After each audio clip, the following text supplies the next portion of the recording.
For years, Harry and Meghan presented themselves as a united front. But insiders now reveal something stunning. A single decision about returning to the United Kingdom created a rift so deep that it fundamentally changed their marriage. Sources close to the couple suggest heated arguments erupted behind closed doors. The disagreement wasn't about politics or public image alone. It was about something far more personal, about loyalty, identity, and what each of them truly wanted from their future together. This is the story nobody saw coming. Over the past 18 months, observers noticed increasing distance between the Duke and Duchess of Sussex. Their public appearances became fewer. Their joint statements felt more rehearsed.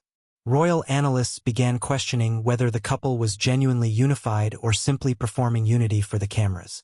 But the real tension, according to several accounts from people within their circle, began quietly. It started with conversations. Private conversations that turned into disagreements. And then, the conversations became something harder. They became confrontations. The catalyst was straightforward but loaded with emotional weight. Harry wanted to return to the United Kingdom.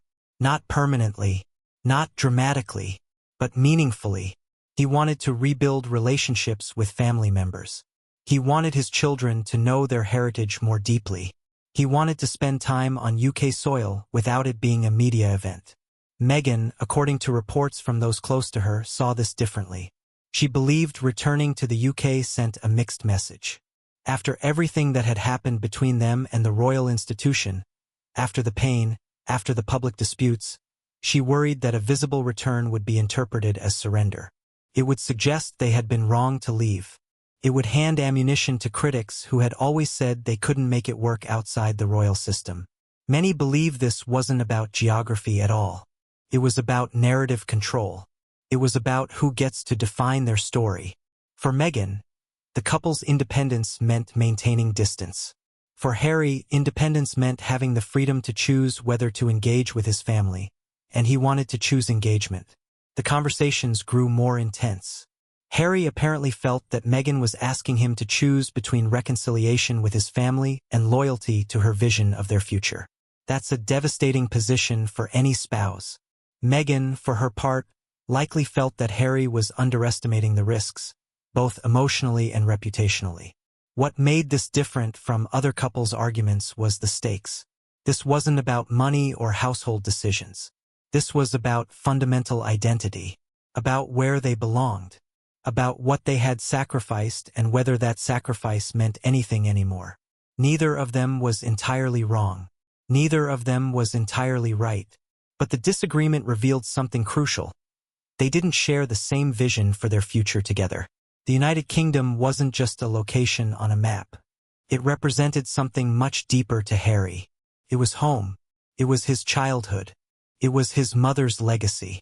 But to Meghan, the UK had become something else entirely. A place of judgment, rejection, and institutional power that had hurt her deeply. When Harry insisted on returning, he wasn't just talking about a visit.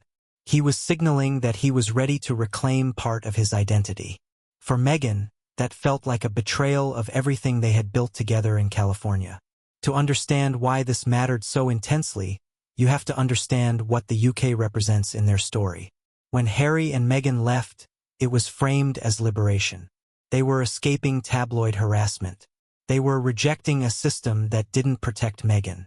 They were choosing their own path, their own life, their own rules. California became their sanctuary. The United States represented freedom. It represented a fresh start where they could control their narrative. It was exile by choice, not punishment but protection. Every decision they made in California reinforced the message. The UK was behind them. They had moved on. But Harry never stopped being a British person. He never stopped missing his friends. He never stopped wondering about his relationship with his father and brother. And over time, that longing grew. Many believe Harry began questioning whether they had to stay away forever. Maybe time had changed things. Maybe there was a path forward that didn't require complete separation. When Harry first brought up the idea of visiting, not just for a quick event but for a genuine return, it shifted something. It suggested that the exile had an expiration date. It suggested that the wounds might be healing. It suggested, to Meghan, that Harry was willing to risk everything they had built. From her perspective, she had sacrificed enormously for this new life. She had stepped away from her acting career. She had endured years of relentless media scrutiny. She had been accused of breaking up the royal family. The idea of returning to the place where all of that happened felt like walking into an arena where people wanted to hurt her. Observers noticed that Meghan's resistance wasn't just emotional. It was strategic. She understood the optics. If they returned to the UK together, it would be analyzed endlessly. Some would celebrate reconciliation. Others would claim she had won. Others would say she was infiltrating the institution. There would be no neutral interpretation. But Harry saw it differently. He believed that hiding made them look guilty. He believed that refusing to return suggested they had failed. He believed that his own mental health and family relationships required the possibility of reconciliation. This is where the breaking point truly began. Not in a single argument, but in a fundamental disagreement about what their future should look like. Harry wanted the option to heal. Meghan wanted the guarantee of safety. These are not compatible demands. Behind the closed doors of their Montecito mansion, the conversations became heated. Harry was frustrated. He felt trapped between two worlds, unable to fully commit to his new life while unable to let go of his old one. Meghan was terrified. She believed that any return to the UK would resurrect old pain, old enemies, and old narratives that painted her as the villain. According to sources close to the couple, there were nights when they didn't speak. There were moments when the tension in their home became unbearable. This wasn't a simple disagreement anymore. This was a crisis. The palace, of course, was watching. King Charles and Prince William were aware of the tensions. Some reports suggest they saw Harry's potential willingness to visit as an opening, a chance to rebuild the relationship. But they also understood that any reunion would come with complications. Meghan's presence would be complicated. The optics would be complicated. Everything about it would be complicated. What many people don't realize is that Harry's family was also putting pressure on him. Not aggressively, perhaps, but persistently. His father had made overtures. His brother had made quiet attempts at communication. His aunts and uncles had sent signals that they wanted reconciliation. For Harry, these weren't just family reaching out. They were proof that he didn't have to choose between his old life and his new one. He could have both. But Meghan interpreted this differently. She saw the palace's apparent openness as a trap. She believed they were trying to separate her from Harry. She worried that if Harry went back alone, or if he went back and was received warmly while she remained the outsider, it would further isolate her. The palace, in her view, had never accepted her. Why would they start now? The confrontations between Harry and Meghan became more specific. It wasn't abstract anymore. Harry wanted to know, why couldn't they try? Why did it have to be all or nothing?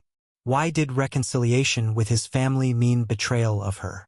Meghan's response, according to people who have spoken about their private arguments, was emotional and deeply personal. She reminded Harry of the pain. She reminded him of the headlines. She reminded him of the feeling of being hunted. She asked him if he was really willing to put her through that again for a family that had never truly accepted her. These conversations reveal something crucial about their relationship dynamic. Harry had always been the bridge. He understood both worlds. But he was also being asked to choose. And choosing his family felt like a betrayal of Meghan. Choosing Meghan felt like a betrayal of his family. The palace also became a character in their private arguments. Every statement the palace released was analyzed. Every silence from the palace was interpreted. When King Charles made public statements about loving his son, Meghan apparently saw it as manipulation. When William made gestures toward reconciliation, she worried about Harry's judgment. What observers noticed during this period was that Harry became increasingly withdrawn in public. He looked tired. In interviews, he seemed distracted. Some noticed him making comments that suggested internal conflict, statements about missing the UK, about wanting his children to know their heritage, about feeling divided. This was the real breaking point. Not a single explosive moment, but a slow erosion of shared vision. Then came the moment that changed everything. Harry made a decision. He decided to return to the United Kingdom, but not with Meghan. According to sources close to the couple, this wasn't a cruel rejection. It was a desperate attempt to break an impossible deadlock. Harry believed that if he went first, if he showed that reconciliation was possible, if he proved that the UK wasn't as dangerous as Meghan feared, then maybe they could find a way forward together. Instead, his decision to go alone was the moment Meghan felt truly abandoned. The decision itself came after weeks of mounting tension. Harry had reached a breaking point of his own. He loved Meghan deeply, but he was also suffocating. He couldn't live in permanent exile from his own country. He couldn't pretend that his family didn't matter. He couldn't keep having the same argument over and over without resolution. So he made a choice. He would go to the UK. He would meet with his family. He would try to heal the relationship. And he would do it alone, hoping that Meghan would eventually understand that this didn't diminish their marriage. It completed him as a person. For Meghan, this felt like the ultimate abandonment. According to people who spoke with her during this period, she interpreted it as Harry choosing his family over her. She felt betrayed. She felt isolated. She felt like the woman who had given up everything was now being left behind while her husband reconnected with the people who had hurt her. The irony is that Harry saw it completely differently. He believed he was trying to save their marriage. He believed that by addressing his own unresolved family issues, he was removing a source of internal conflict that was poisoning their relationship. He wasn't leaving Meghan. He was trying to become whole so that their marriage could work. But communication between them had broken down so severely that these explanations didn't land. When Harry tried to explain his reasoning, Meghan heard rejection. When Meghan expressed her pain, Harry heard demands that he sacrifice his own needs. They were speaking different languages.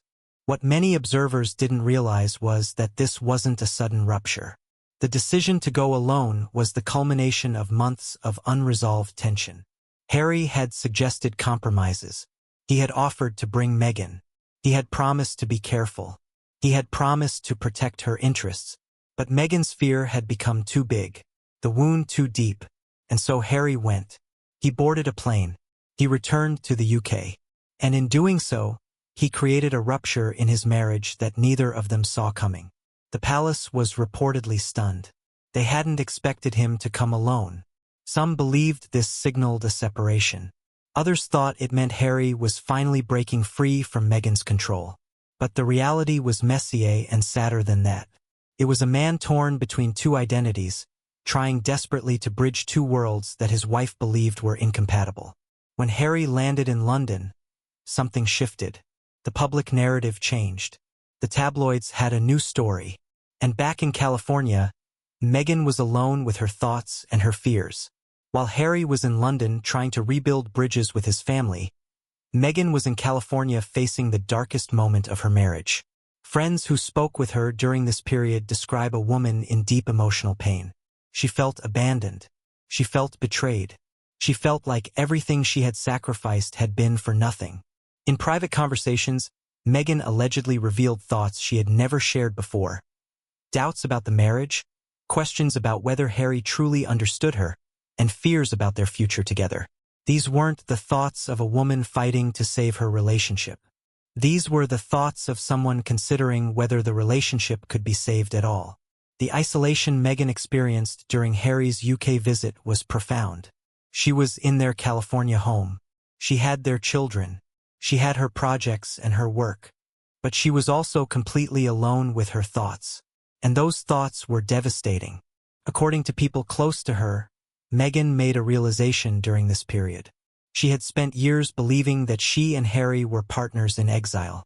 They were against the world together. They were building something new together. But now she understood something different. Harry had never fully left the old world behind. Part of him was always still there, still connected to his family, still defined by his royal identity. She had married who she thought was a man ready to break free. Instead, she had married a man who was fundamentally torn. And she couldn't fix that. She couldn't heal his family relationships for him. She couldn't bridge the gap between his two identities. That was something only Harry could do. Some reports suggest that Meghan also reflected on the sacrifices she had made. She had given up her career. She had endured years of racist media coverage. She had been blamed for the royal family's dysfunction. She had isolated herself from parts of her own family. And now, the man for whom she had made these sacrifices was choosing to rebuild relationships with the people who had hurt her most. In private conversations with trusted friends, Meghan apparently expressed something raw and honest. She wasn't sure she could forgive Harry for this. Not because he went to the UK, but because he went alone. Because his choice signaled to her that her needs didn't matter as much as his own. Because she felt that he had prioritized his own healing over their marriage. There's something particularly painful about this realization, which observers have pointed out. Meghan had spent years fighting the tabloids, fighting the institution, fighting for her family, fighting to create a life on her own terms. But she couldn't fight for her marriage if her partner wasn't willing to fight alongside her. Friends described Meghan during this period as someone questioning everything. Not just the marriage, but her entire life choices.